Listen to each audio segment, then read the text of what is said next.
What's up? This is Captain Terrence, and welcome to another installment of the Critical Podcast. Today I'm here with James once again as we reflect on 2017 and give you our top 10 songs and albums of this year, and with any honorable mentions we might want to give along the way. So with that being said, we are going to start with our top 10 albums.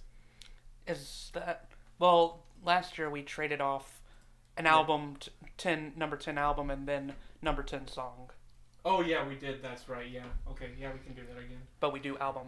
You do your album, I do my album, and then you do your song and I do my song. Okay. Unless you're for each number, that's fine. Yeah. Unless you're wanting to change it up, but that's how we did it last year. Yeah, that's fine by me. Okay.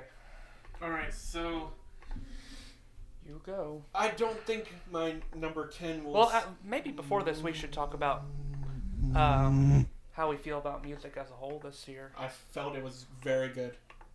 Very good.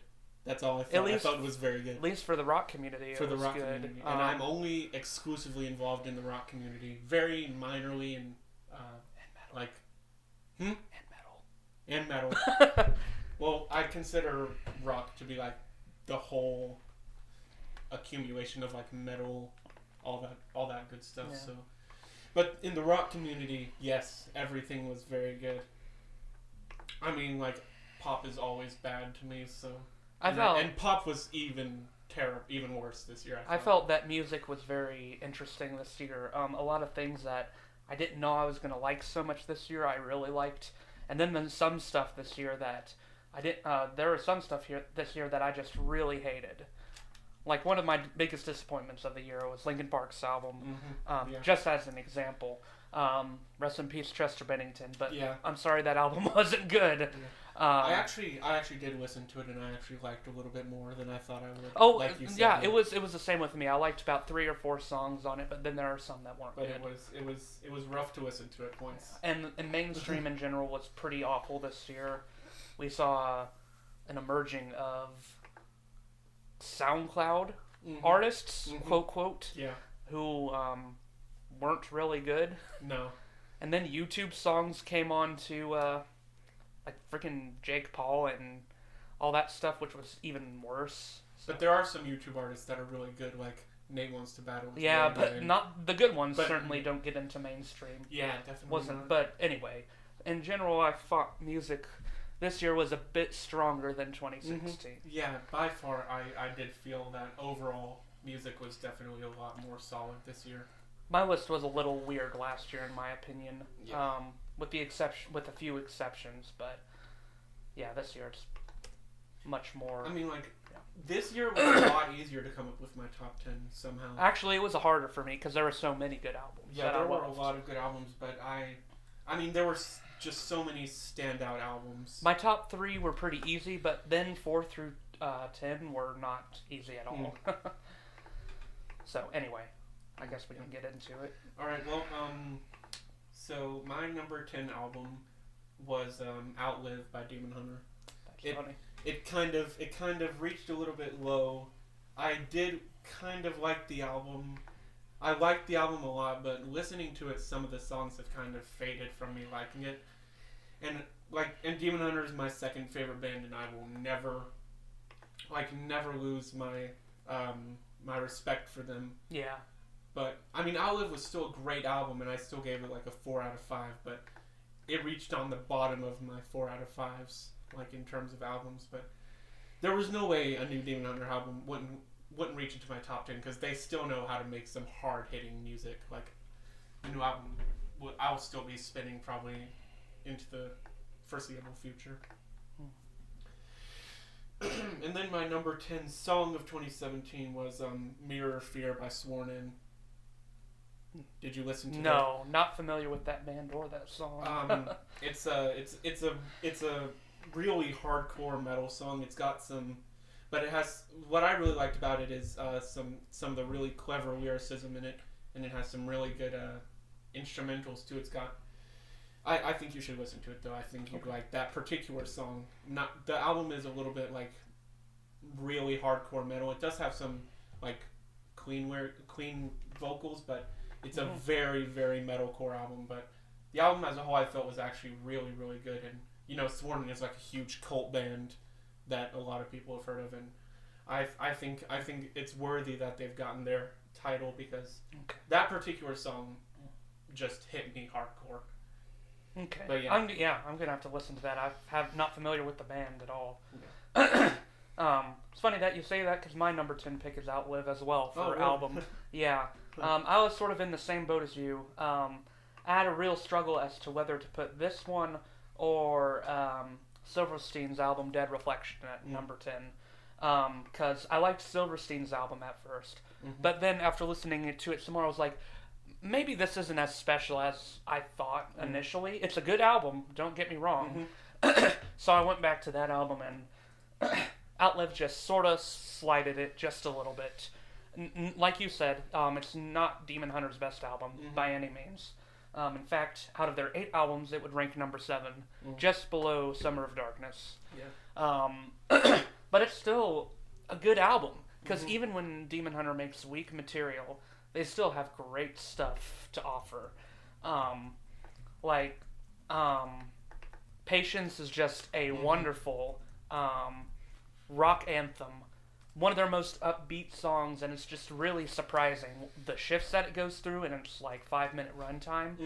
I just like that the progression of that song is so different for Demon Hunter. One Step Behind is an extremely touching ballad about fatherhood, and that song hit me immediately. Yeah, it's one of my favorite songs off the album. It's a tie between that and Swipe the Odds. Yeah, Swipe the Odds is just such an epic finale. Demon Hunter doesn't use symphonics that much, but they use don't. like the string instruments and everything, and it was spoiler alert, I'll be talking about that song a little bit later. But anyway, like One Step Behind, Ryan's sacrificial nature in that song, talking about his daughter, just reminded me of God. Cold Blood is one of Demon Hunter's most enjoyable, hard-hitting songs. So I'm so glad they had still some metal stuff. Their roots just came out so hard. That was a classic Demon Hunter song through and through, and just the clever lyrics about materialism really was good. Died in My Sleep is such a different type of song for Demon Hunter. It has elements of Knives, their electronic side project. I know a lot of people didn't like that song, but I personally loved it for how unique it was. And that rock, guitar riff must have stayed in my head for like 5 days straight. Yeah. It's such a catchy song. So good. And the end actually reminds me of Disciple a bit. And Disciple's my favorite band, so that's always a plus. Yeah. The only songs I wasn't as big on were Half As Dead. That one just bored the heck out of me. And Raining Down was a bit underwhelming. And Cold Winter Sun sort of became less and less interesting to me because it's just standard Demon Hunter. But still, the positives far outweigh the negatives. Oh yeah, it deserves a spot on my top 10, no doubt. And my number 10 song is Cold Heart, Warm Blood by Palisades from their self-titled. Oh, that's a good one. It was so it was honestly, I hated ranking this song so low because I freaking loved it. But there are other songs that just sort of edged it out. But the song is still so good. I remember when I first heard it, it just shocked me because their second album, Mind Games, in my personal opinion, sucks. And I thought that they were falling away from doing a good sound and all that. But this song really just took them to what I felt like was a sound that they should keep doing. And I mean, the reception to their self-titled should clearly indicate what they go for. I'm excited to see where they go from here. And Let Down was such a great song. But the album was very, very, very, very good, I felt. But Cold Heart, Warm Blood, it actually reminded me of Bring Me the Horizon in a way, especially in its chorus, which was very electronic heavy. And I mean, the lyrics are really good too. What's in a promise you couldn't keep? It's always something. Talk is so cheap. Maybe I'd hear you if you were home tonight. I want to hate you, tear you apart. Now, last year, I thought it was funny that a breakup song by I See Stars made my list with White Lies. And this year, it's Palisades song. Two artists both years who have surprised me. So that's my number 10 song. All right. My number 9 album is Wolves by Rise Against. Oh, You know, okay. I've had a huge affinity for Rise Against since like the Black Market is one of my favorite albums of all time, and Wolves was kind of just reminding me they're like classic roots, like in Endgame, and it brought back a lot of that stuff. And Yeah. boy, I just loved it. It was just a fun, solid listen. I Yeah, felt, and for I sure, actually for sure. and I loved it. And the hidden tracks though were where they really shone out. Like they produced those hidden tracks like better than the regular tracks somehow. Hidden tracks? Yeah, they're like tracks that are only on the deluxe edition. Oh, Yeah. I haven't heard the deluxe edition. Yeah, they're like either hidden tracks or ones in the deluxe edition, but they have them on YouTube. And Okay. they're all three like classic Rise Against. Like you said, your favorite album by them is their first one, correct? Their first album? You said you really liked their first album. No. I do, but I think The Sufferer and The Witness is my favorite yeah. by them. Well, it is a lot. It's a lot of that hardcore, fast pace of like Suffer and The Witness and their first one. So yeah, those three are very good. But I felt like the album was just really solid. It was a very good follow up to the Black I Market. loved How Many Walls, especially. Mhm. That was Yeah. my favorite. Yeah. And I thought The Violence was an exceptional. Mhm. I mean, all their singles are good, but it's a classic Rise Mhm. Against right there. Let's see, what was another one that I liked? Trying to remember which other one was my favorite. Probably Welcome to the Breakdown. That was that was more like their old material, which I liked how the album sort of combined the more accessibility of their new material, like Black Market and stuff, but it also brought back the intensity of their older material. Yeah. It was a good album. That's good to see that this one debuted at number 9 on the Billboard 200. Yeah, that doesn't surprise me, honestly. They're Welcome pretty to the good. Breakdown was my favorite from the album. Okay, fair enough. Yeah, that was a good one. But yeah, and then my number 9 song is Mirror Room by Ghost Atlas. Another one I haven't listened to. Yeah, Ghost Atlas is fronted by Jesse Cash of Era, the lead Queen singer. And the album as a whole I'll be talking about later. But Mirror Room is specifically good. It's got one of the most memorable guitar riffs of all songs I've listened to, and there's some great lyricism. Yeah. I'll be talking about the album and its structure as a whole later. Okay. But that is my number 9 song. Okay, my number 9 album is Vessels by Starset. This album came. Have you heard this album? I've heard it, yes. Okay. Most of it. This album came all the way back at the beginning of the year in January, so that tells you something of how it stayed in my head this long. I've just come back to it over and over and over again. It's like a 70-minute listen, but for the most part, the album is just solid from beginning to end. It's a very, as you would guess from their name, it has a very space aesthetic to it. But it works, and the subject matters of the song are very powerful. It's like an epic about a relationship, but it works because the band takes the relationship seriously and don't resort to like stupid cliches or anything like that. And the songs are musically very sound. Like my favorite, one of my favorites is Bringing It Down, which reminds a lot of Breaking Benjamin in my opinion.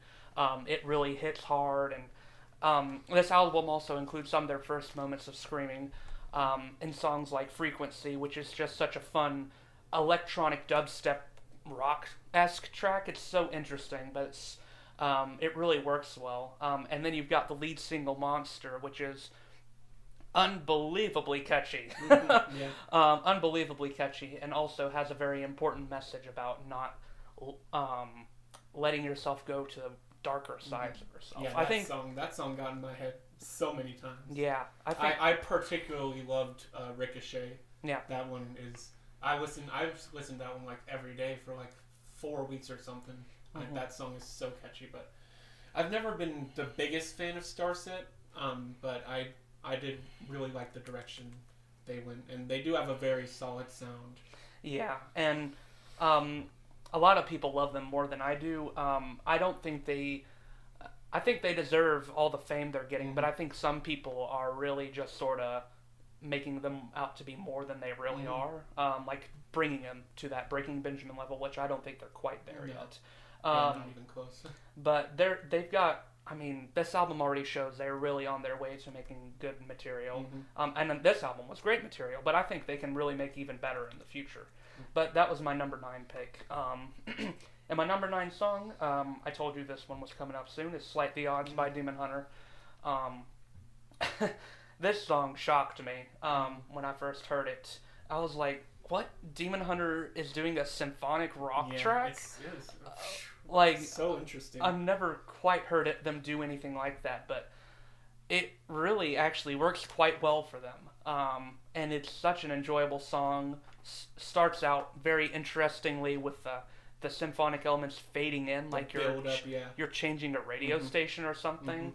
But when the song kicks into gear, you're immediately on board for the whole 6 minutes. And then that part towards the end where he just like lets out some of his classic guttural screams. Yeah. It's just everything that makes Demon Hunter good.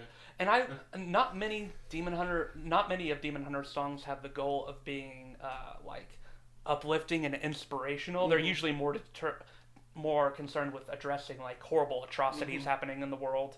But this one is uplifting and inspirational, talking about overcoming great feats and stuff like that. And it's actually one that I can see working so well in a live setting. It's just such a fun track, and it's come to be one of my favorite Demon Hunter songs, one of my top 15, I'd say. Yeah, that is a good one. That is a very good one. Even when I heard it, even when I was later down the road doubting whether Outlive would make my albums of the year or not, I knew this song would make my songs of the year for sure. So my number 8 album could or couldn't shock you. It depends. It's Dark Divine by Like Moss to Flames. Oh yeah, I listened to that one briefly.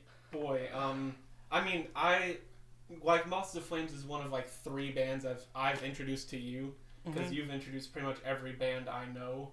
But I Like Moss to Flames, I used to really like their first 2 albums, but after gaining a little bit of a more mature music taste, I guess, I don't know. Their first 2 albums really just, wow, no, they're not. Like, The Blackout is still my favorite song by Like Moss to Flames, which is off their 3rd album, I think, or their 2nd album. But Dark Divine really, The Dying Things We Live For was in 2015, and that album really brought me back to liking them a lot. And that album was in like a drop F or something guitar tone, which is why it was so heavy and brutal.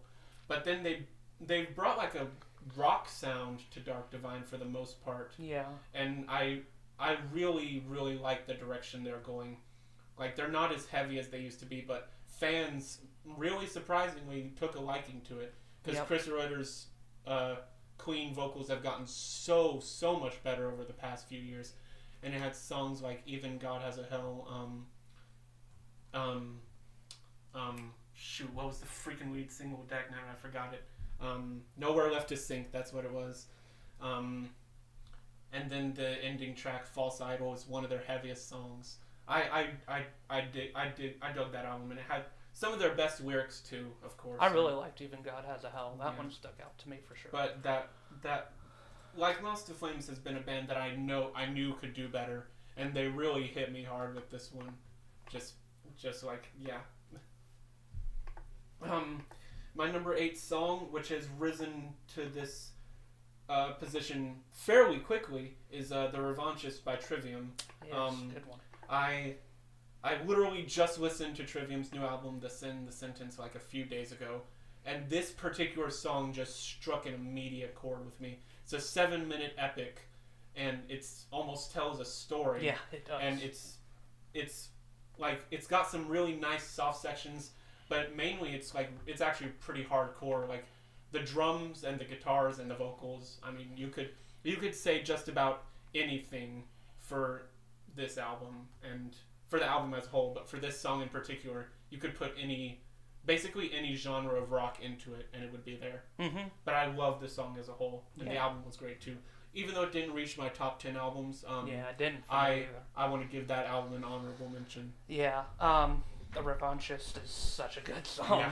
Yeah. You don't hear many bands just doing a more instrumental type of song, Mhm. which is what that one was. But the instrumental, Almost like progressive rock. yeah, for the a second. instrumental stuff in that song is superb, Just killed. and the chorus is unbelievably catchy. All their choruses are honestly very catchy. Yeah, on the new album in particular, all their choruses really stuck. That Mhm. one's an honorable mention for me too, as well. It would be number 13 in my top 15. So my number 8 album is Dead Weight by Wage War. I wish I could have placed. This is another one where I wish I could have placed it higher, but there have been so many good albums this year that it was just so hard to really. I mean, any other year this album probably would have placed higher, but this year it just had to be here. But this album is still just so freaking good. Excellent, I'd say. Pretty much a masterpiece, in Mhm. fact. I would say at this point it's my favorite metalcore album of all time. Really? No joke. I don't know if it's quite there, but Wage War is one of the 4 bands I introduced you to, yeah. and Blueprints hit me hard, but this album just blew me out of the water. Yeah. Like, I mean, I'm way more into metal than you are now, which is kind of weird because you're the one that introduced me to metal. But this album, like everything about it, and I'll be talking about it later. But Yeah. But I mean, I liked Blueprints as well, and it was a struggle for me to figure out whether I liked this one or Blueprints better. But I think the message in this one was a lot deeper, so I ended up liking it better. Like, it has a very powerful arc of like finding yourself and knowing yourself, which is such a complex thing for any band to talk about. But I mean, they do it well in pretty much every song. I love the lead single "Don't Let Me Fade Away," which just has a beautiful chorus. I mean, Corey he is perfect throughout this whole album. Not once is his clean vocals off. He gives such a highlight performance, and Britton, the unclean vocalist, is just as good. They really work off well. His screams are just—he's probably my favorite unclean vocalist. But I was always, from the moment Blueprints was released, I was always hoping that Corey would be able to do more with his with his clean vocals, and boy, he really nailed it, especially with Gravity. Yeah, which is Gravity one of the greatest ballads of all time. Gravity is another favorite of mine for sure. It was such a unique song for the band, and it's just beautiful. It's a beautiful song. Yeah. If you think metal bands are incapable of making beautiful songs, just look to this band and other bands like Demon Hunter, and you'll see that you're wrong. Yeah. And Stitch has grown on me more and more. It's become one of my top favorites. I mean, I loved it from the first time I heard it, but yes, definitely. Just that freaking guitar riff really hits you in the face. Yes, it's so good. And it's just such a headbanger and so fun. Yeah. And the beginning track Southbound is also, Southbound I just love great. that one more and more every time I hear it as well. Even one of my least favorite songs on it, Indestructible, I've sort of come around to somewhat enjoying that one, even though it's not. So, I mean, this album is nearly perfect for me. So that tells you something about what the rest of my albums are going to be like. Yeah. So, if I could compare this to any album, I would say this is Wage War, Slave to Nothing, which is fit for a King's sophomore album. Just a masterpiece. Slave to Nothing used to be my favorite album of all time. I knew this band was good when I heard Blueprints, but now, I mean, I can't wait to see where they go. They're definitely on the road to huge stuff. Yeah. I mean, they're already there thanks to A Day to Remember helping produce it. But Yep. And then my number 8 song of the year is Ricochet by Starset. Now, for a while there, my favorite on Starset's Vessels was actually Bringing It Down, but the more I listened to Ricochet, the more I realized that really I liked that song more. It's one of Starset's best, if not their absolute best. It emphasizes more on electronics than it does guitar work, but the electronics really work for the emotional content the song has. I mean, the lyrics are just extremely powerful in the song. And Dustin's lead vocalist Dustin's vocals are just on point throughout the whole song, especially in the chorus. And there's a huge climax at the end of the song that really just makes the song have an incredible payoff. And yeah, just the song as a whole really works, and it's an epic in every sense of the word, but it works perfectly within the context of the album, and personally I think it works well as a song on its own as well. Yeah. Because it tells a very good story. Now, my number 7 album and song come from the same artist. This is an artist that I've had an interesting relationship with throughout these past few years, and that would be Ninja Sex Party. I listened to their comedy albums for quite some time, but they kind of lost me at some point.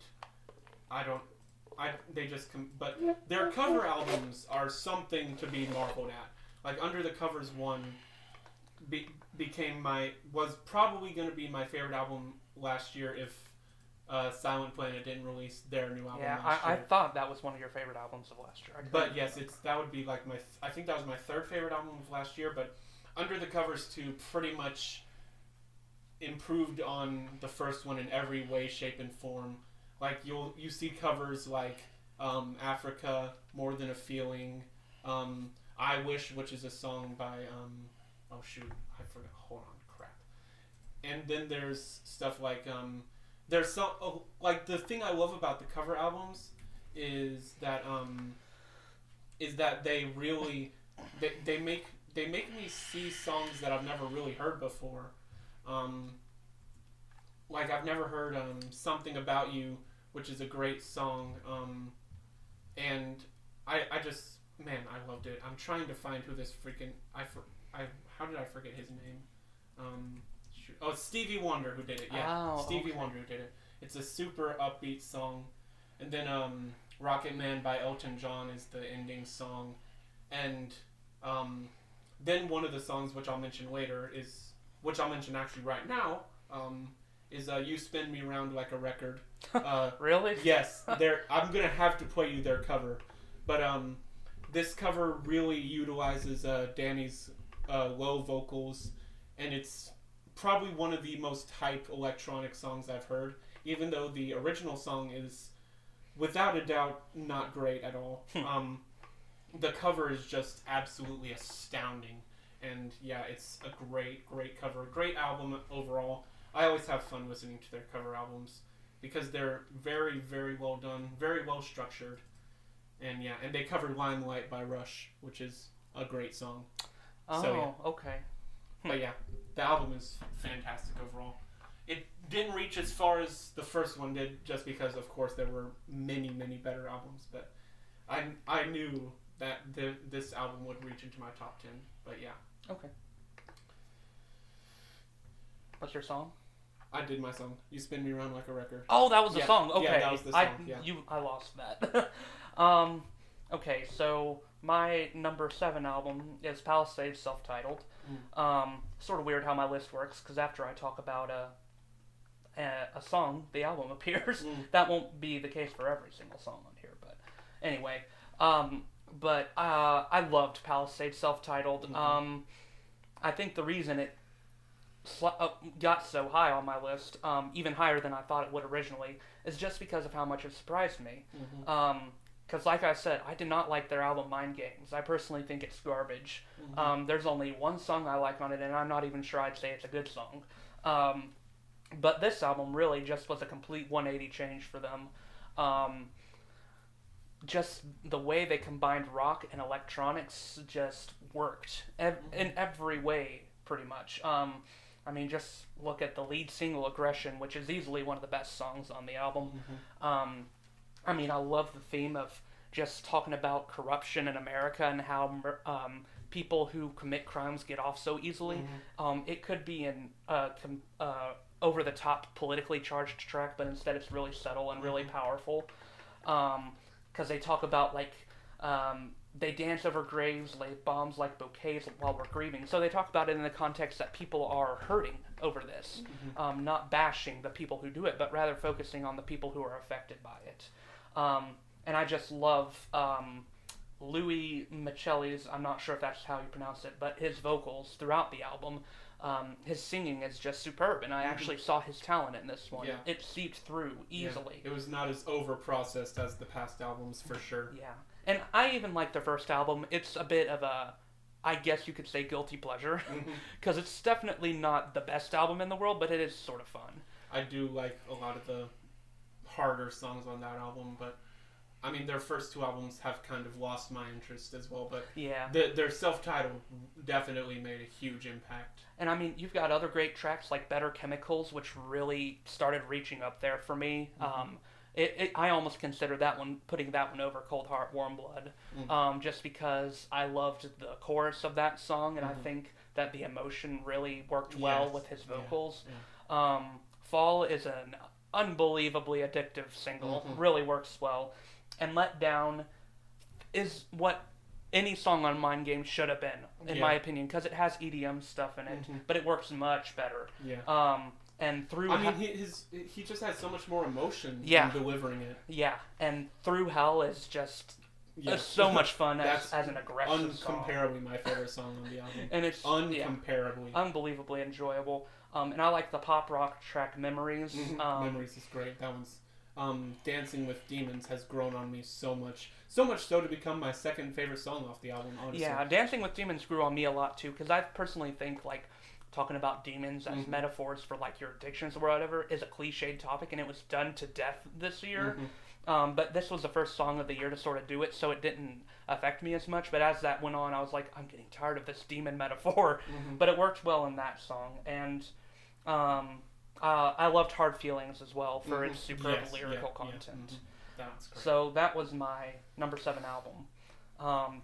And then my number 7 song of the year is Witness by Wage War. Easily, I mean, undeniably my favorite from the album. There was really no competition. From the first time I heard the song, after I heard it, I just sort of sat back and was just speechless. Just the beginning of the song with that really sort of soft start, and then just Britten's screams leading us into that wonderful guitar riff. And I freaking love Britten's clean vocals, or not Britten, sorry, Corey's clean vocals throughout it. And just the way he sings, like, learn to go and let it be is just, it's so powerful. And it really, I feel like that one line sort of encompasses the theme of the whole album. Is to let go of the stuff that holds you back, and to sort of be Dead Weight, and sort of be yourself, and accept your flaws, and overcome them eventually too. And I love how the song is just a realization that you can't really understand yourself unless you have, I mean, basically God in your life. They don't really ever say God's name in this album, but it's still there. The spirituality. They are a Christian band. Yes, I did learn. And that's why I love the song. I mean, some Christian albums could hit you with the brick over the head with their subtlety, but this song just, I mean, it worked in every way. Honestly, every single way. Okay, so my number 6 album is Cold Like War by We Came as Romans. Oh, that's a good one. I don't have that one, but that's a good album. I didn't really listen to We Came as Romans as much until this year. I started listening to Understanding What We've Grown to Be Like a lot, and that album really started growing on me big time, like everything about it. Kyle Pavone's clean vocals, and of course the unclean vocals. It's just Dave Stevens' unclean vocals. That album is just great, but this album I feel like improved on their style in every way, shape, and form. Like the title track is just like so hardcore, so them, but it's also got some like electronic synth type stuff, which is really cool. And Vultures with Clipped Wings is like such a brutal beginning. Yeah, that's a good so song. brutal. My favorite off the track, which I would not have said ever any other time, was Encoder, which is a very interesting song. Yeah. Like I said, it reminded me of something that the instrumental sections with like the weird distorted voice reminded me of something that could be in a Tool album, and it was it kind of blew me away. And then Dave Stevens' just unrelenting, unclean vocals. Yeah. Everything about it was just like, wow. I think my favorite was Two Hands, probably. Two Hands was great too, yeah. That one was really good. Yeah. And I liked Foreign Fire as well. Mm-hmm. Foreign Fire was great, yes. Yeah. And then Lost in the Moment has great chorus. But yeah, that's my number 6 album. My number 6 song, which wasn't my original favorite off of the album originally, but my number 6 song is Chasing Your Echo by Red. Oh, that's a good choice. And that song has grown on me so much. Yeah. It reminds me of such classic Red, like the catchy chorus, a really dark turn when he starts like screaming obsession. Yeah. I thought it was a song about like just having lost somebody, but Red always knows how to put a dark twist on stuff, and that's why I love them so much, because they know how to do that with perfection. Everything about Chasing Your Echo is just pure bliss. Mm-hmm. That chorus is really powerful too. The chorus is very powerful. That you can feel just his desperation in that chorus. Yeah, I like that one too. I've loved that one. My number 6 album is Nothing But Thieves' album, Broken Machine. Just love this album. It brought such a refreshing change to rock, in my opinion, to the rock, like just rock sound in general. I think it's just such an interesting album, which takes so many risks. I mean, you can just look at the opening song, I Was Just a Kid, which just has so many interesting twists and turns, has such a good guitar riff going throughout the whole song, and the chorus is just really unexpected in what it does, and the lead vocalist has an unbelievably beautiful voice. Yeah, he's very good. Yeah. I just loved his voice throughout. It really works for some of the more beautiful songs like Particles, which is my personal favorite ballad on the album. And then he can really hit those intense moments, like on Live Like Animals, which is which has some weird pop electronic elements in it while also being intense rock. Like if you listen to the drop of the song, it has a drop like an EDM song would, but it uses real instrumentation to make the drop work. Just the whole album I feel is really good. There's hardly a weak track in the bunch, with the exception of maybe the title track. But even that track is sort of interesting in how it uses distorted vocals to sort of give off the metaphor of a machine falling apart. The stripped version of that song is really good. Yeah, I love, and the piano version of Particles. Have you heard that version? I like that one even better than the original, honestly. But yeah, you would have never seen me say I like a song like Sorry before, but that's actually probably my favorite off the album. That one's very catchy as well. That one, yeah. I think it's like a poppy song, but I feel like they put such an interesting twist to it. Yeah, I mean, that one was the most accessible on the album, but it really worked, and I'm glad the band is sort of exploding into popularity, which I'm glad they are. Yeah. My number 6 song happens to be a Red song as well. Oh, really? Except mine is Losing Control. Oh, that's a great one, too. I mean, from the first I heard this song, I mean, maybe it's because this was the first one I heard and I was just blown away by it, but even listening to it in context of the album, I still love it. It's just, it's classic Red in every sense of the word. The strings going throughout it, Michael's just vocals shifting effortlessly from his beautiful singing and the chorus to the intense screaming of Control at the end, which is just such a powerful climax that makes for a pitch perfect song. Yeah. And the lyrics are just so good, and talking about this person who is just becoming completely unhinged from reality, and from who they are. And it really, that really fits into the theme of the whole album, which is just about wondering if you really understand yourself, or if you're losing a part of yourself or something like that. But yeah, I love that song. It reminds me of something that could fit right on to End of Silence. And that I love End of Silence, so that might be why. It sounds like an even better version of a song that could be on End of Silence. My really funny comment on that song was I feel like Innocence and Instinct just came back and hit me with a school bus. Yeah, I could see it fitting on Innocence as well. I feel like it could have fit on any of Red's first two albums.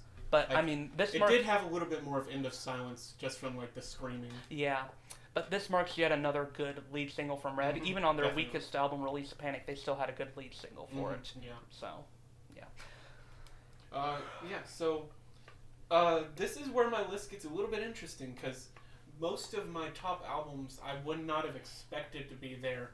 But my number 5 album is The Love You Let Too Close by 1000 Below. Okay. Who's a band that just came out this year. It's like Cane Hill. I wasn't sure about what type of band they were, but when I started listening to them, they grew on me quickly. Mm-hmm. Like, it's such a fantastic album. They have a lot of remnants of Too Close to Touch, and a lot of people liken them to Too Close to Touch. But the album as a whole has some of the most memorable songs. Like, Vain is just a hardcore metal song. I mean, like, I did not expect the album to use as much screaming as it did, but it did. It's like, they're post-hardcore, but they had a lot of metal elements in there. And then, Into the Grays, the ending song in that song leaves a huge impact.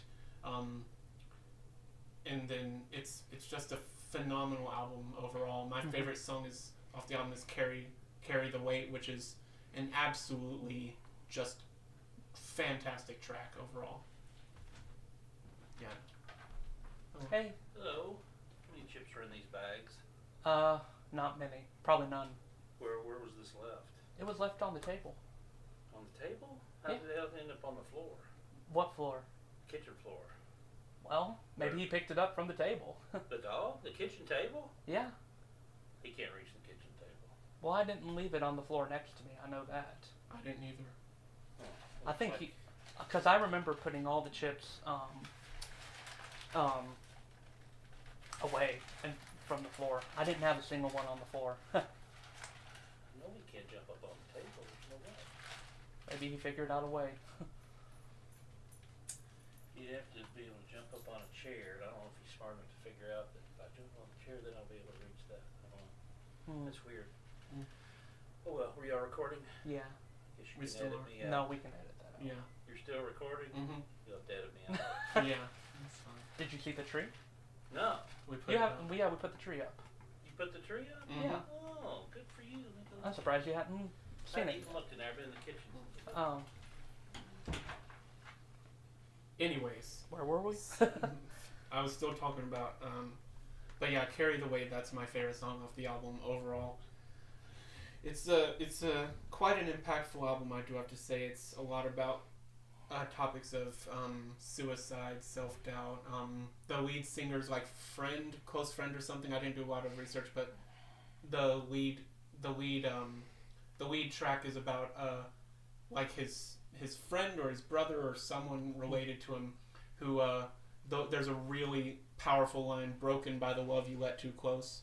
And it's like about a guy who was like broken by love. You know. Okay. Okay. Yeah. Interesting. Yeah, I listened to the album and I liked it as well. Not as much as you, but I did like it. I loved it. I freaking loved it. I probably need to give it a few more listens. Yeah. Honestly. I gave it many listens. But yeah, my number 5 song is might or might not surprise you, but it's Warzone by Of Mice and Men.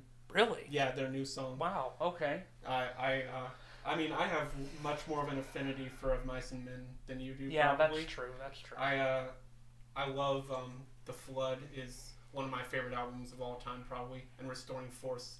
If I'd have been doing reviews in 2014, Restoring Force would have been my favorite album of that year, and it is one of my favorite albums of all time in general. It's a good album. But Warzone just absolutely blew me away.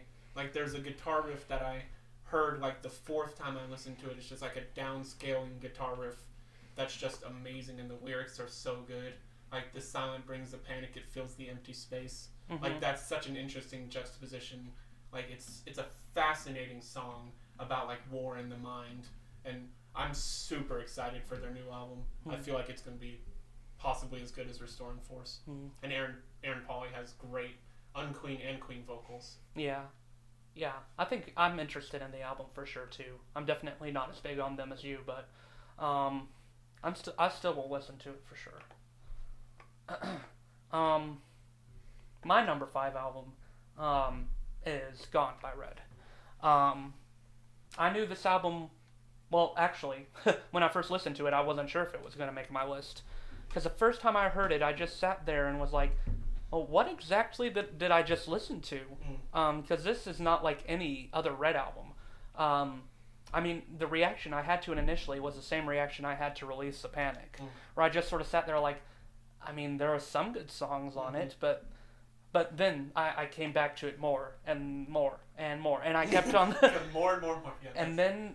I mean, I just came to love it, and I think it's a masterpiece. Yet another masterpiece. That's 4 out of 5 of Red's works that I consider almost nearly flawless. I love almost every song on it. If they had taken out the 2 unmentionable songs, well, then... I know what one of the unmentionables you're talking about is, but it's actually one that I like, and that's Gone, not Unstoppable. Really? You that. like that? I thought you didn't like that song. I did not at first, but the more I listened to it, the more it just sort of grew on me. And I sort of liked it for how different it was for the band. And I think the chorus is powerful enough to... That's the thing. The chorus is one of the most powerful choruses I've listened to from Red. But I feel like those high vocals just completely take away any emotion. Yeah, but... That's just how I feel somehow. I see what you're saying, but... I don't know. I think that EDM-like breakdown, that electronic breakdown, sort of works for this song in a way. I can't even explain why it works, but it does. And interestingly enough, I looked up information. They didn't use any autotune on this song. Those vocal effects were entirely natural, and they do them that way in the live setting too. And the guitars are used to do the breakdown as well, the electronic breakdown. So that made me turn around on the song more as well. And that's become one of my favorites, honestly. But I also love Chasing Your Echo Like You. I think that's an exceptional Red song. I love The Mask Slips Away. I mean, I've always loved Red ballads, and that one was unique for this album because it was sort of stripped down and sort of ditched the electronics, which were present on a lot of songs here. And I thought the song itself was really powerful. And that freaking opening track, Step Inside the Violence, just kills me every time. That one's like... Oh, it kills me. I mean, it's like Feed the Machine. It is, like, I remember when Barnes said I'm recording the opening track for the new album, and it's a Feed the Machine-esque song, and I was like, oh, yes. Yeah, that one's Feed the fun. Machine is, like, my second favorite Red song of all time. And for some reason, I know a lot of people thought that Still Alive was a bit of a weaker track, but I personally love that one as well. I really like that one. Unbelievable. I mean, it's so catchy. And... It's unquestionably their most, like, mainstream song, as it was put on radios for a good long while. Yeah. But I loved it. Yeah. And I thought the ballad Coming Apart was really good. Oh, yes. Really touching, actually. One of their more lighthearted ballads, honestly, because most of their ballads are pretty dark and heart-wrenching. Looking at You of These Chains. Yeah, which is my favorite ballad by them. No, sorry, Peace is my favorite, but Of These Chains is another favorite. And then, what was the song I was going to talk about? I really felt like the first half of the album was a little bit weaker than the second half, but that's not to be said that... Because, like, the second half has Unstoppable, unfortunately. The first half has Gone, so there's a little bit of a split in between both. Honestly, if Unstoppable was not in this album, it would have been a 5 out of 5 album for me, and it probably would have charted a bit higher. But they could have had, like, The Mask Slips Away as the ending song instead. I don't want to leave a negative impression with that song. It sucked. End of story. Really, and it's not even their fault because it's a cover. It's a of terrible... a trash song. The lyrics are... The more I read the lyrics, and I just wanted to shoot myself with how terrible the lyrics are. It's bad.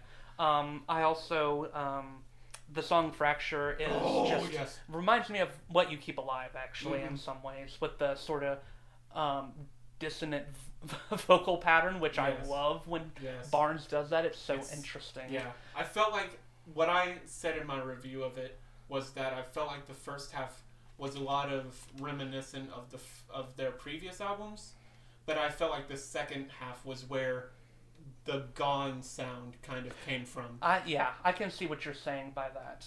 Because songs like AI and Singularity are stuff that's just like, it was so particularly that sound that I was just like, a lot of these second half songs are very much so this album. Like it was something completely new for Red, I felt. Yeah, Singularity is a very intriguing track, but I like it. And AI, I keep on sort of jumping around on how I feel about that song. I love AI. That chorus is probably like my favorite Red chorus. See, the chorus is what keeps me from wondering how much I like the song, because I love the verses. But that chorus is just so odd. But I guess ultimately I do like the song, and I love the outro of the song, especially with the instrumentals. But as a whole, Gone is such an interesting album for Red. It is very interesting. But I love it. I love it. I think Red really just made the vision their own and made what they wanted to make, and I respect them for that. I love the album. It didn't make my top 10, but it's certainly an honorable mention for me, because Red is like my third favorite band, and they were my favorite band for quite some time. But that was, of course, when I listened to End of Silence and was blown away, and then immediately listened to Innocence and Instinct. Yeah. I kind of lost them after Release the Panic, but when Of Beauty and Rage came out, everything changed for me. Yeah. See, Red is my second favorite band, and I even like Release the Panic, honestly. I like Release the Panic. It's just, there's something about it that just is kind of a little bit mellow and kind of like not exactly Red, I felt. Oh yeah, it's definitely. I mean, it no way compares to the rest of Red's discography. Because if the lowest I'd give to a Red album, besides Release the Panic, is probably a 4, maybe even a 4.5, honestly. But Release the Panic is like a 3.5. But I honestly have a tough time of figuring out where I want to rank Gone, even because I know I'll rank it higher than Release the Panic. But I don't know whether I like it better or worse than End of Silence still. But anyway, I mean, disregard that. Gone is an excellent album. It is a very good album. I love it personally. I love it too. I love it. There are just tracks that I don't particularly love. Yeah. But I completely just took out the tracks that I don't like. That's a terrible thing to do. But the album it's a great album. I do really like it. And yeah. And like I said, I didn't expect it to make my top 10 list at first, but something about later listens just personally clicked with me and made me put it on the list. Yeah, and I can't wait to see what Red does next. Some people are hypothesizing that this could be their last album, but I really doubt it. And I think that's a stupid assumption to make. It's definitely their last album on this record label. Yeah. Because they're wanting to go independent. Yeah, they need to go independent. Because you saw what they did with Beauty and Rage, which was independent. They just killed that album. Yeah. But anyway, sorry, that was long. I love talking about that Red. Was a long conversation. I could have like 3-hour conversations about Red. It was a good conversation, though, yeah. I love talking about Gone in particular because it does seem like a polarizing album, which I understand why. But I mean, the majority of the people liked every song. Like, the good thing about it was most of the songs, the comments on it were very positive. The album has been very positively received, it seems. So I've also read some polarizing stuff. Yeah, there's some, especially about the title track, which is understandable once again. But so my number 5 song of the year is "Funny Little Creatures" by Nothing More. Love this song. I love the whole album, but I think this song really does a good job of sort of encompassing what the theme of the album is, which is about, like, you tell yourself like little lies about yourself and try to put those lies on display to the world, even though they're not really you. It's like there's creatures inside you controlling you and making you become this false version of yourself. But it's so easy to do because that's what everyone does. And a theme like that, not many bands have a theme like that on their mind. It's such a deep thing to talk about, especially in a rock song. And musically, I think this song is superb as well. the lead singer's voice. What's his name? Hold on, I forget his name. I feel bad that I forget his name. No, I do remember it. Johnny Hawkins. He has this voice that really brings to mind like the classic rock era, in my opinion. Yeah, he does. It's really just naturally talented, and he can really make his voice sound soft and beautiful, but then switch into that intense mode so naturally. Like, his voice has this unbridled quality to it. It almost brings to mind like Danny Worsnop in a way, with how naturally talented he is. I love his vocals. Especially in the chorus. He's not even really trying to show off in the chorus, but he still sounds great. It's his best vocal performance on the whole album, in my opinion. And I love the shifts the song has, just naturally going from a very catchy chorus to just a real sort of breakdown in a way. The song is so different for a rock song, and I love the risks the band is taking. And they're nominated for 3 Grammys, if that tells you anything. Wow. So... Did not know that. That's yeah. impressive. But yeah, that's my favorite. Anyway. Yeah. My number 4 album is All Is in Sync and There's Nothing Left to Sing About by Ghost Atlas. The album is famously abbreviated All Is in Sync. Okay. But regardless, I'm gonna start talking longer about these albums because these top 4 albums are albums that hit me in no way that I thought an album could. So Ghost Atlas's new album, I've been listening to them pretty religiously since I was introduced to them just by chance, I guess, or by listening to Era, I suppose. But this album I could almost say I like better than all the Era albums. I could listen to Jesse Cash sing all day, all night, every day. He has a good voice. And if you've listened to Drift, and a lot of people said that Drift was basically Ghost Atlas, but with screaming. And I disagreed with that at first, but after listening to this album in particular, I can actually start to see where people would get that from. Because a lot of the guitar riffs in this album are very, very, very similar to the ones in Drift, which is not a bad thing because every song is pretty much like nails it. One of the best songs is Night Drive. It's just about like betrayed. A lot of it is about like betrayed love. The album title is pretty clear. Like there's just this idea that there's really nothing left to sing about. Some of the real highlights are Vertigo, which has some really great like scream sing vocals. Legs is the lead single, which is another fantastic song. Night Drive, Mirror Room, which was one of my favorite songs of this year, is just like so good. Scout's Honor is a really good ballad. It's very, very touching. Rabid Dog has one of the best endings to a song I've heard. And the ending song is the title track, and it's nearly 5 minutes long, and it's just, it really does leave an impact. Jesse really knows how to make an impact big time, and this album does not disappoint with what he can do as a musician. But yeah, that's that album in a nutshell. My number 4 favorite song is Dead Weight by Wage War. Really? That's your favorite? Track. Yes, that's my favorite off the album. I didn't expect that. It is, yes, it is unquestionably one of the most brutal metal songs ever created by humanity. Yeah, it is. Like, all you are is dead weight, all you do is break me. Like, it is Wage War in its, like, finest form, I think. And the breakdown is just supreme. Yeah, everything about it is just, like, exactly what I love about Wage War. And the lyricism is surprisingly deep for it being mainly a hype-up song, but it's got, the unclean vocals are just unbelievable. And it's yes. Yeah, just yes. It's a very enjoyable song, for sure. I really like that one. I didn't think an all-screaming song would make my top list, but this year, I honestly thought two all-screaming songs have made my top list. I honestly thought Gravity was going to be the one making your list with how much you praised that song. I will praise that song unendingly, but boy, Deadweight just ended me emotionally with how amazing it was. Okay. But yeah, that's a good choice.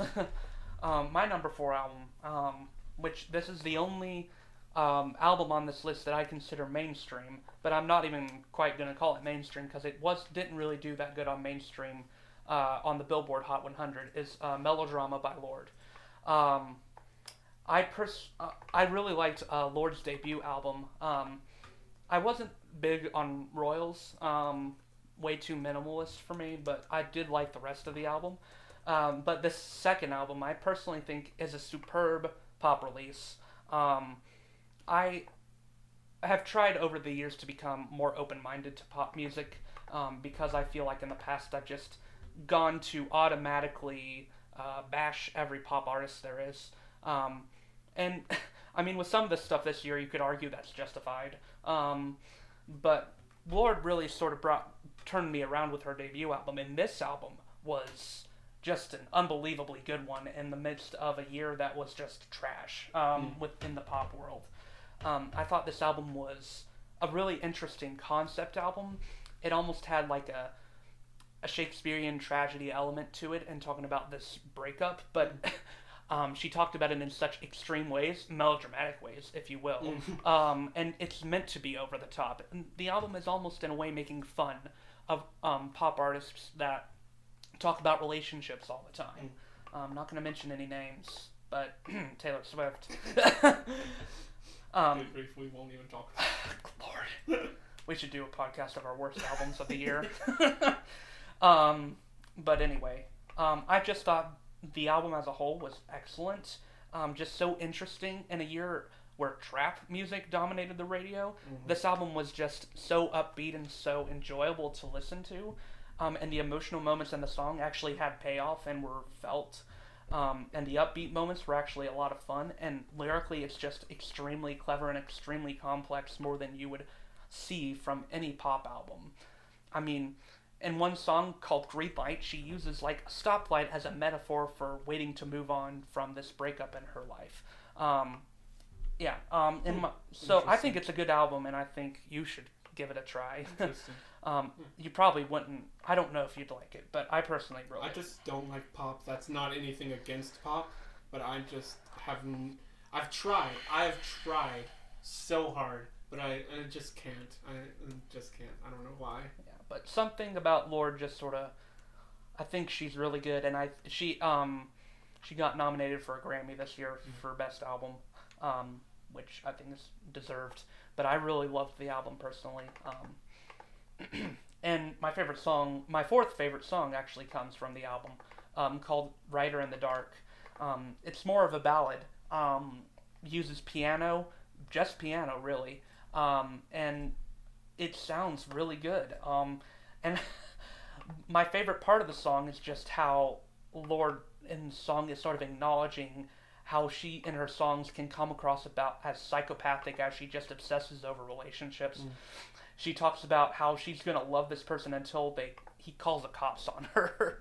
Wow. And it's like meant to be satirical, and it's meant to be a jab at herself and at artists who obsess over relationships as well. And it's sort of meta in a way as well, because she's talking about how she writes these relationship songs, and she knows that this guy is probably feeling awful because she writes these relationship songs about him all the time. So it's not often in the pop world that you get a song that's just so realizing of your own failures and stuff. One pop song that I really liked this year was Talking to Myself by Linkin Park. Yeah, that was a good one. I didn't think I'd like anything from their new album, but that one actually particularly hit me. Partially because that was the day that Chester Bennington died that they released that video. Yeah. But also, I actually really liked it overall. But yeah. That's that. But that's my fourth favorite song. And I think the album as a whole is good. I mean, it's been loved by critics across the board. A lot of critics have it as their number one album of the year, which I don't think it's quite deserving of that spot. But, I think it's really good. And Rider in the Dark is a superb song as well. I'm going to have to give it a try. My number 3 album, my top 3 may or may not surprise you. My number 3 album is You Are We by While She Sleeps. I mean, me and you both know I think we were equally blown away by this album. Like, you introduced me to them with the song Silence Speaks.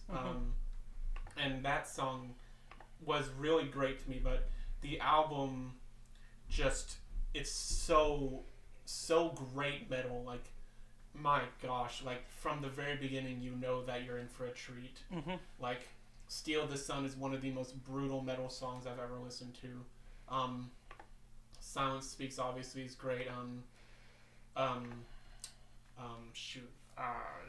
Hurricane is another great song with a very, very catchy chorus. Yep. And then the ending track is also very, very fantastic. And the lyricism is very particularly, like, I love how clear and concise and very focused they are on their theme of, like, togetherness in this year of in the past of, like, kind of being torn apart by various things. But I feel like it was one of the strongest metal releases in a while. But yeah, my number 3 favorite song was "Premonition of the Hex" by Circa Survive. Actually, one I haven't heard. I played you it in the van if you don't remember. I don't remember it. It has, part of the reason it reached so high was just because of its incredibly creepy music video.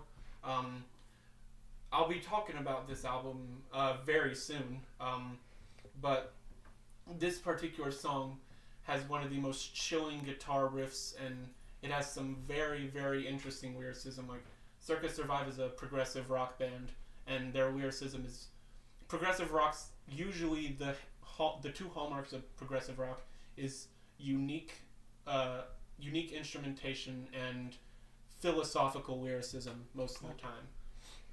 And this song really does not change a bit from that, but this song just blew me away the first time I listened to it, and I've probably listened to it like 100 or so times this year just to the song alone. It's such a memorable song with an equally as memorable music video, and Anthony Green is the lead singer, and his vocals are just supremely amazing, and there's a great bass line, and the drummer is very good at keeping control of the song. While it's a very interestingly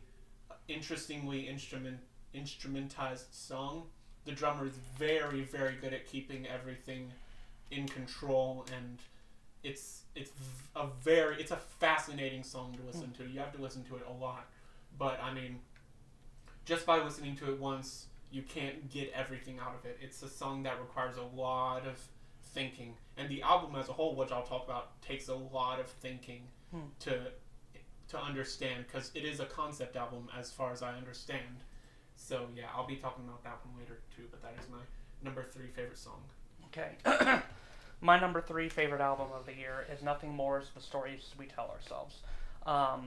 Just through and through, a mind-blowing rock release. Probably the best standard rock release of the year, in my opinion.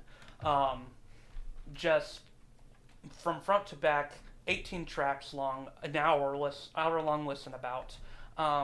And like you were talking about with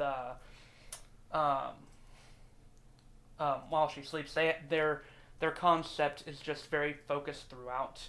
And it's sort of like the album title. They talk about how we, throughout the whole album, how we really don't understand ourselves, and because of that, we disconnect from other people, and we can't really, like in the beginning track, Do You Really Want It? Johnny Hawkins says, everybody wants to change the world, but no one wants to change themselves, which is just such a good line, in my opinion, and I really like how the whole album is talking about, like, just taking down those premonitions of ourselves and sort of overcoming them, and sort of trying to understand each other and changing ourselves by knowing each other. And the album is just chock full of great rock tracks, which, like I said before, I think Johnny Hawkins has a voice that's reminiscent of classic rock, but he brings in a lot of modern capabilities to it. Like in a song like Don't Stop, which is just a sort of partying anthem, but it's so enjoyable that you can't help but love it. It reminds of AC/DC in a way, but it's a song by AC/DC I would like if it was by them. And then you've got just really captivating tracks like Go to War, which is as far away from a literal war song as you can get because it's about a metaphorical war of the heart. And it's a very powerful song, and it's nominated for 2 Grammys. Excellent track. I also really like The Great Divorce, just musically intense throughout and so interesting. And Fade In, Fade Out is a very powerful closing track about like death, and it even talks about the afterlife. It's just the album as a whole has so much on its mind, and it has so many stylistic shifts in the type of rock it's doing, and because of like its transition tracks in between songs, which the names of transition tracks actually correlate to the themes you're going to see in the songs. It's just a very well thought out album. You could tell they put a whole lot of work into it, and musically, lyrically, all around, it's almost pretty much perfect. You listened to it, didn't you? Yeah, I did. I liked it a lot. Yeah. Yes, very, very good rock album. And then my third favorite song of the year is Lit Me Up by Brand New, off their album Science Fiction. I personally think you'd like this song. It's, how could I describe it? I don't even really know. It's just so odd. It talks about this, it starts out with this very creepy monologue about dreaming and about going into a dream, and the song takes you into this dream world, and it's just has these very odd, very ethereal lyrics, I'd say. And just musically it's so dark and so odd, and it's actually sort of bone chilling, the type of atmosphere they establish with the song. And there's a powerful explosion near the end that just makes the song work all the more. And a particular line I like is that, let me look at the lyrics real quick. There's just one line that really I enjoyed because it was just so interesting. Let's see.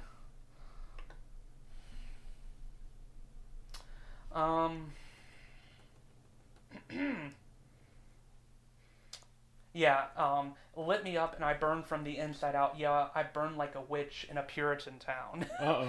It's so interesting and so foreboding. And this song is just dark. It is dark, but it's good. Interesting. And I love it. Interesting. Well, we're coming into our top 2. So my number 2 album is The Amulet by Circa Survive. I had to pull out my massive, almost 2,000 word review on this album. 2,000 pages. Yeah, not 2,000 pages. Good grief.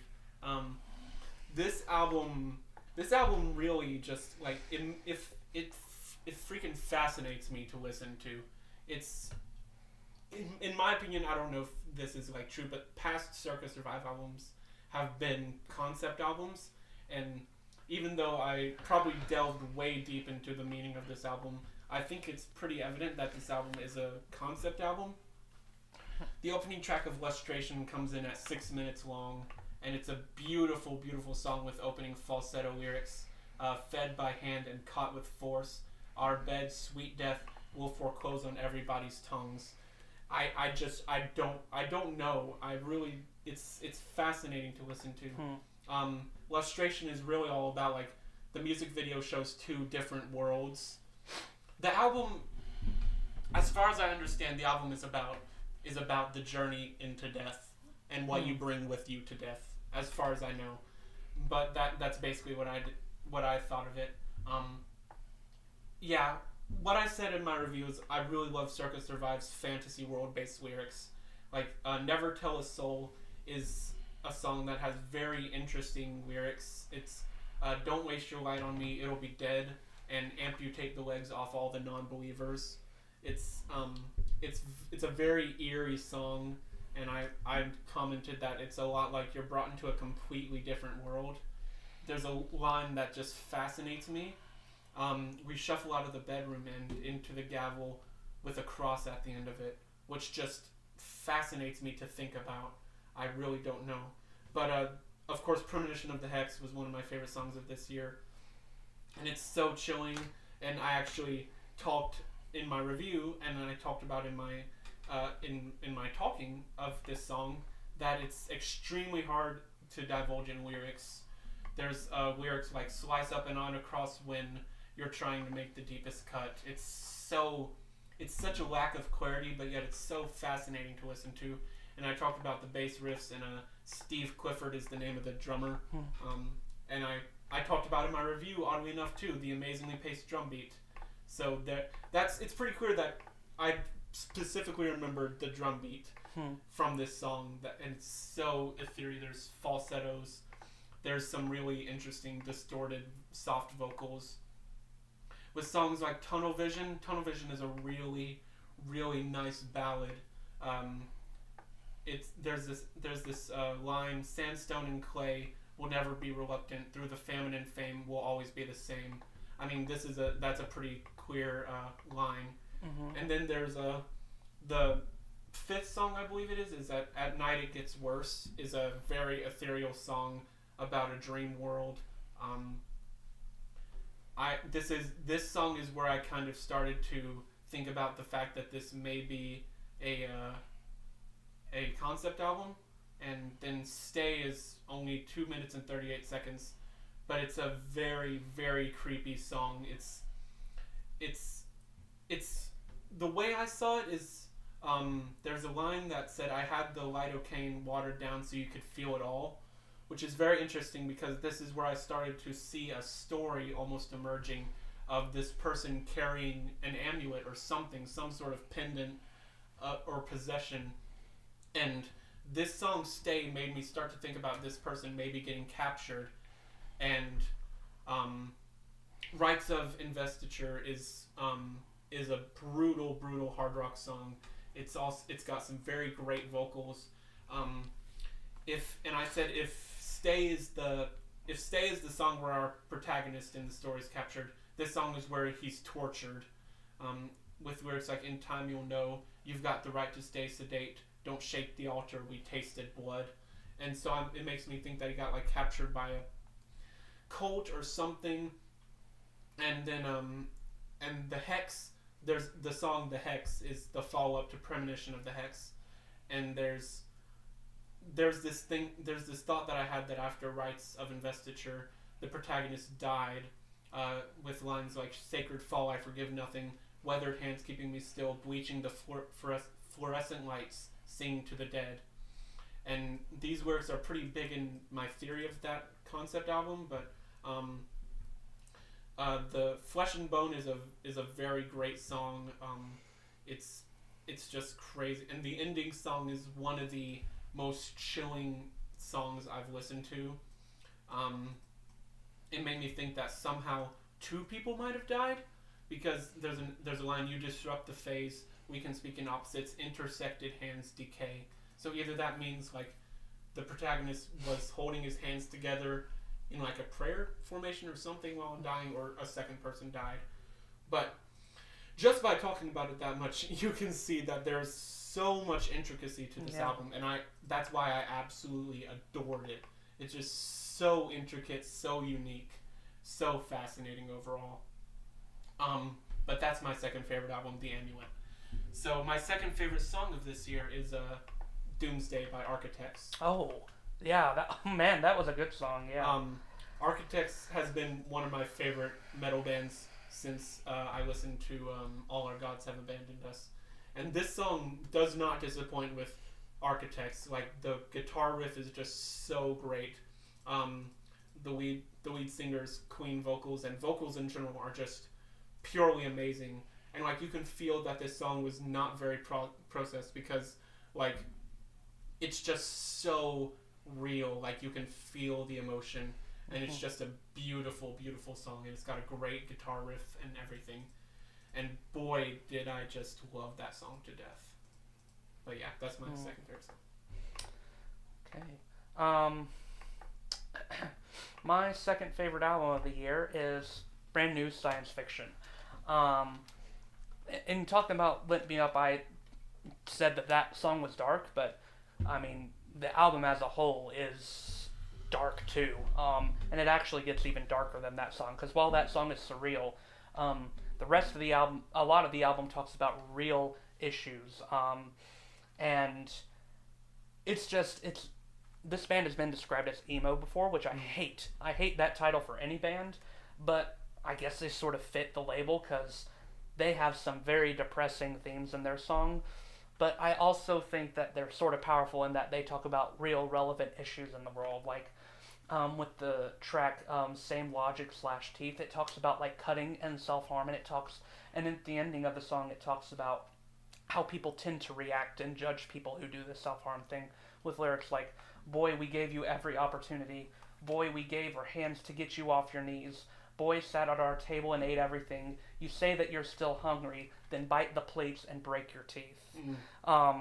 And I mean, throughout you've got superb lyrical content like that, just so interesting and intricate and powerful at the same time. And this album also interestingly addresses a lot about religious hypocrisy. While in another song, this lead singer will also, his name is Jesse, he will also talk about how he's a Christian, and it's a struggle with him to realize that so many Christians are hypocritical in their views and stuff like that.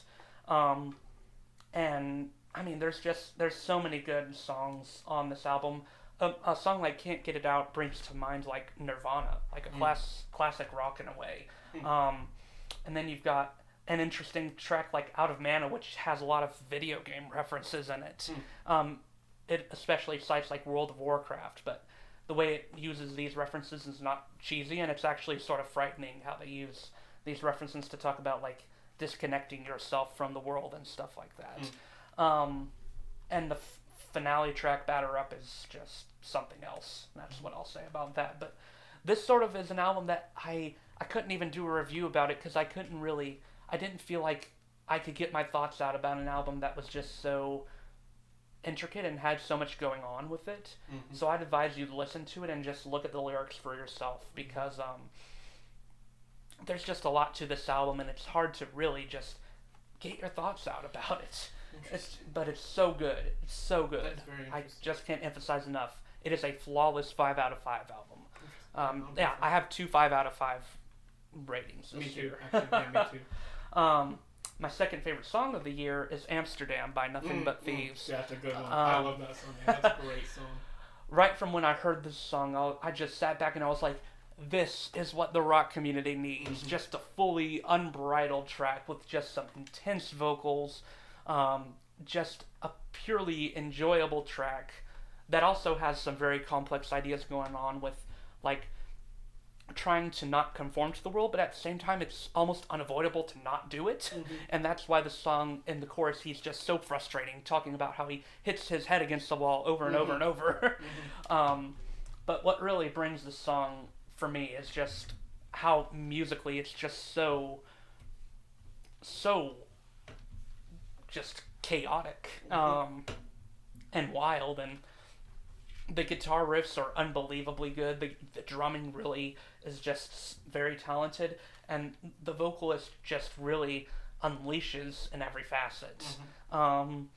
And yeah, there's not really much to say about the song because it's not the deepest song on my list, or the most complex, but it's one of the songs I enjoy the most just because of what it did and the things it did for just being a fun song for the rock community. And I just couldn't help but loving it every time I listened to it, and it kept reaching higher and higher to my list. I thought I might make it number 1, but it didn't quite reach that spot. Alright. So here we are at number 1, and there is no surprise here that my number 1 album of the year is Dead Weight by Wage War. In my eyes, there was no competition. None. Zero.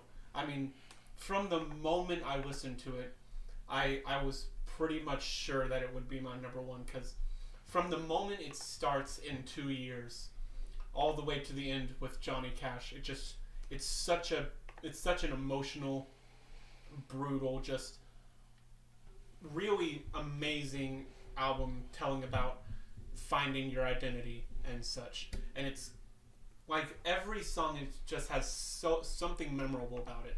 It has either memorable guitar riffs, memorable drumming, memorable lyrics, or memorable vocals, and it's all of that stuff combined. It's Southbound, it's Stitch, it's all of the songs. It's Don't Let Me Fade Away with its incredible bridge to the chorus. It's Dead Weight with its incredible hype factor. It's Johnny Cash with the most emotional delivery of screaming I've heard in a long time in a song. And it's like My Grave Is Mine to Dig with some like really real vocals. That's a good one. I like that one. It's just like I've never heard his scream just be so kind of guttural, and it's just the whole album is just a fascinating listen, and it's oddly straightforward, but it's also like it's just so fun and enjoyable, and it's got some real lyrics, it's got some real themes, and there was just no way. I think I've probably listened to it upwards of 70 times this year at least. 70 times. At least. Wow. I've spun it for every day for about like 2 months, so that's already 60 days at least. It's such a good album. I mean, like, there's nothing that could beat it, and it's one of my, I don't know, maybe I'll revise my statement and say it's one of my favorite metalcore albums of all time. I would still have to give it many more listens. I don't even know what my favorite metalcore album of all time would be. Yeah. But that's just, yeah. Mine would be Storm the Gates of Hell. That's a great one. So my number one song of the year is a song that means something very personal to me. And this song is The Doomed by A Perfect Circle. It's gotta be one of the most chilling songs I've ever heard. A Perfect Circle immediately became one of my favorite bands by their album 13th Step, which was created nearly... Isn't that one the same lead vocalist of Nine Inch Nails? No, that's the same vocalist of Tool. Oh, Tool. Yeah, that's it's right. Maynard. That's right. And it's such a great song. Like, it's a song that basically sums up 2017, like all Doomed. It's just a fascinating song to listen to. It's really what A Perfect Circle does best. It's got an extremely chilling drum line. It actually doesn't have a lot of instrumentation until the very end. Like, there's some great drumming, and there's a very chilling bass beat. But I'm going to have to play you it as soon as we're done with this podcast, because you will fall in love with it. It is a backwards and forwards, just what Maynard James Keenan does best, and he's such an amazing writer. Like, there's a specific line, gather at the altering, new beginning, new word, and the word was death, and the word is now without life. And it's a dark song. Yeah. And 13th Step was a dark enough album, talking about the 12 steps of recovery, but then there's like the 13th step, which is kind of a chilling thought to think about. But their new album is coming out next year, and this song just gave the perfect impression of what it's going to be. And some people didn't like it, but I mean, the guy's 50 years old and his voice still sounds amazing. And it's a song that I will never forget, and I really can't say enough about it, so I'll stop talking before I talk about it for 40 minutes. So yeah, that is my number one song of this year. Okay. My favorite album of the year, and I honestly think there was really not much of a doubt in my mind, is While She Sleeps, You Are We, or You Are We by While She Sleeps. Just from the moment I heard this album, I mean, I never even knew this band was a thing until this year when I heard Silence Speaks. Just, I mean, for once, the recommended feed in my YouTube did something good for me.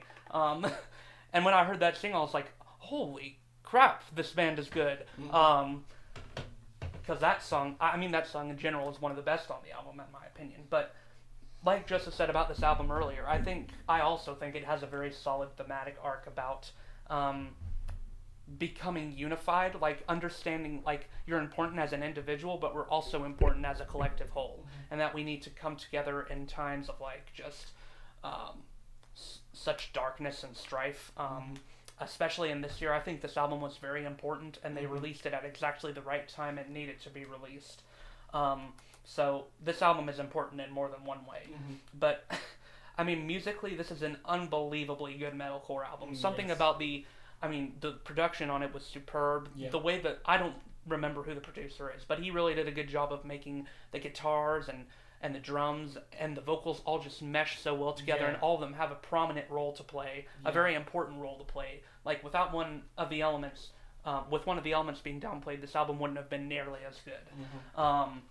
But, yeah, I mean, right from the beginning, when you get lead vocalist Sean Long belting out "You Are We," you know you're in for a ride.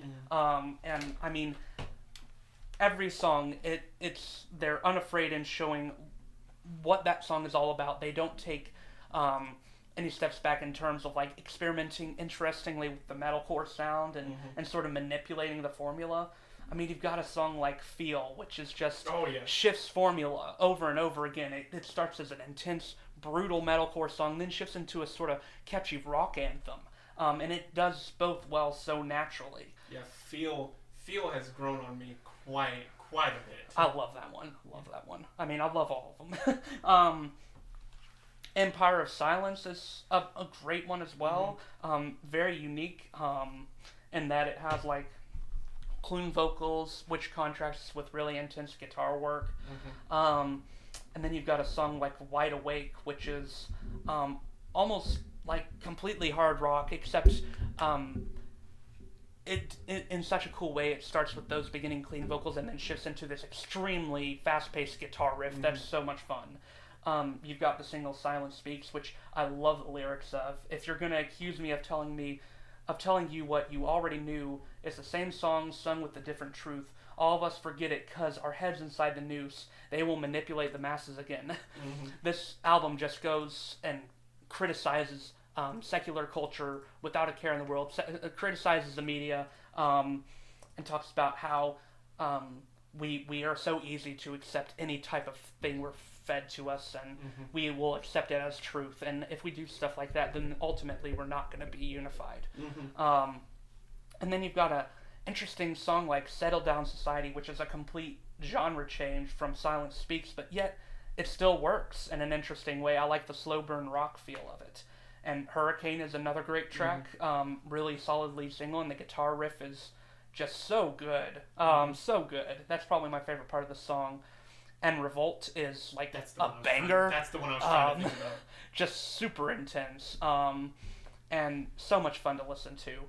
When you were playing me the songs I hadn't listened to, "Revolt" was the song that made me listen to the album that night. Yeah, that's a good one. That one was sort of reminds of their older material too. If you go back to their older material is pretty great too. Yeah, I mean all their albums are pretty good, but this one is like leagues above their others. Yeah, pretty much. "Civil Isolation" is another top favorite of mine. I just love how it is just so angry and not ashamed of it, like saying sick of our society, sick of trying to fit inside a life I cannot lead, sick of always following, sick of trying to be a cog in their machine. I mean, their message is so clear, but yet it works so powerfully. And I think the album just closes very well on "In Another Now," which is just intense in all the right ways. And then my favorite song of the year, the one song I didn't talk about from the album, is "Steal the Sun." I mean, what? I've never heard a metalcore song like this in all my years of listening to metal. It's so interesting.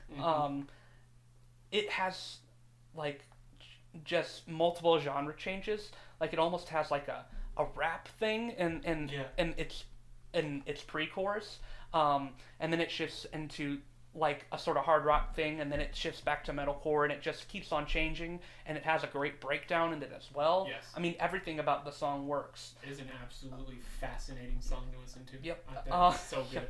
And I love how the track just asks the listener, why are we dying to live?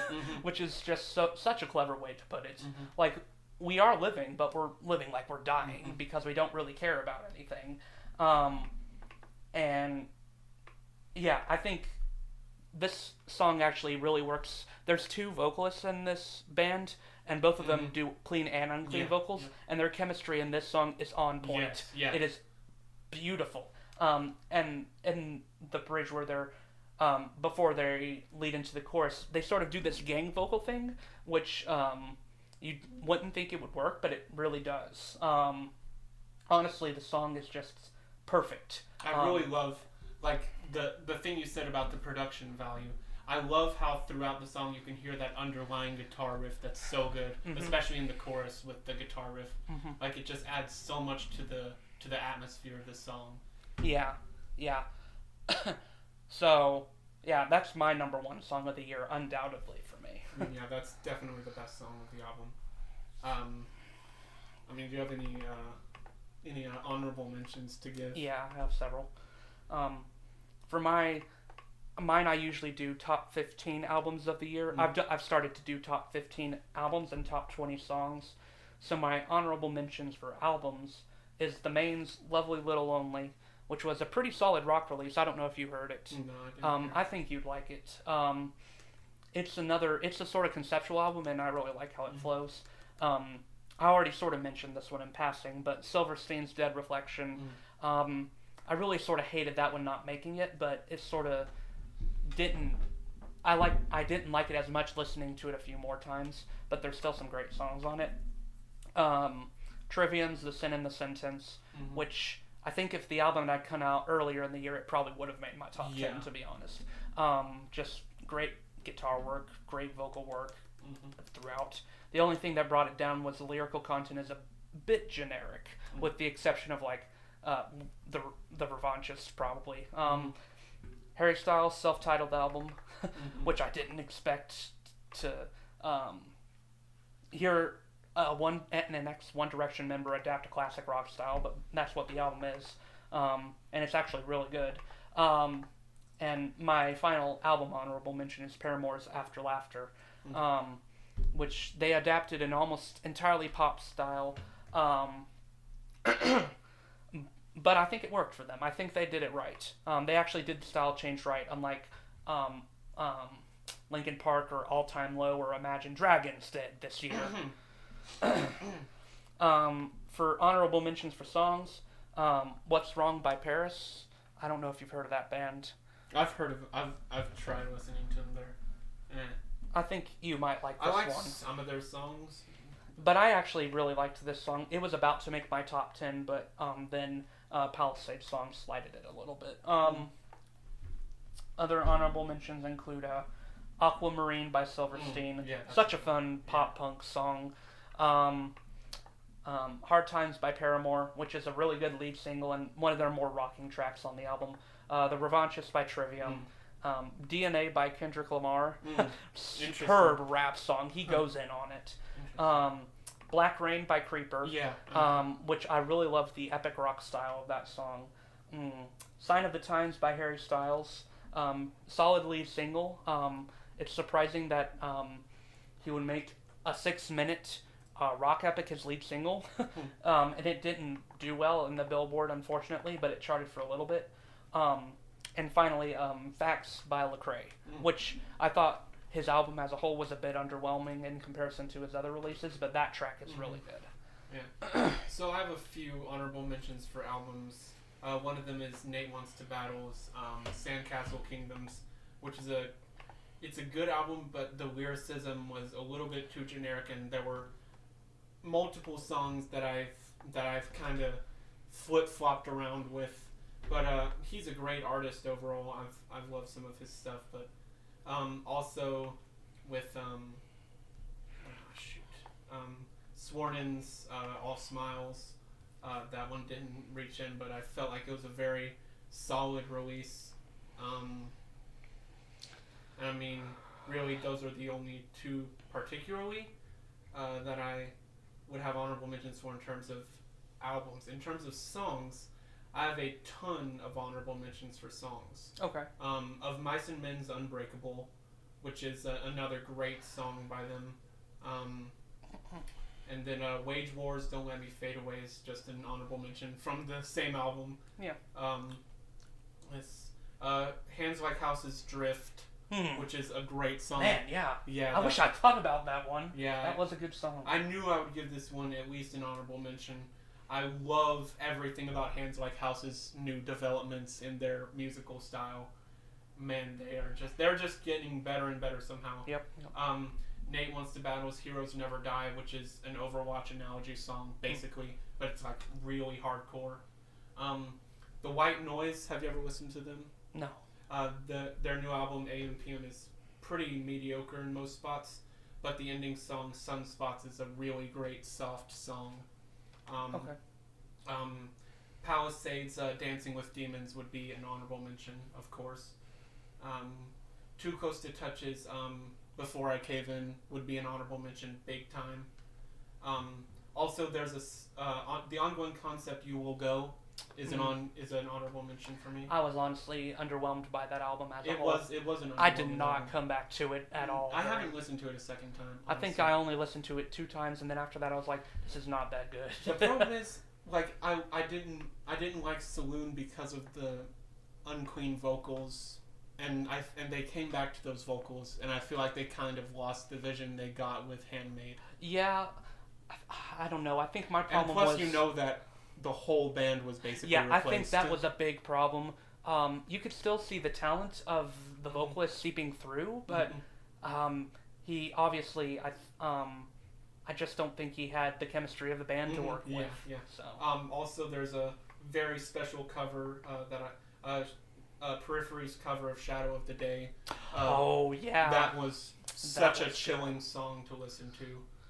And, man... Oh, speaking of that, I sort of forgot an honorable mention as well. One More Light by Linkin Park would be mine. I don't know. I personally thought that song was one of the only ones on the album, One More Light, that was sort of distinctive to their identity, that sort of felt like them. And now after Chester's passing, it's become a bit of a more poignant song.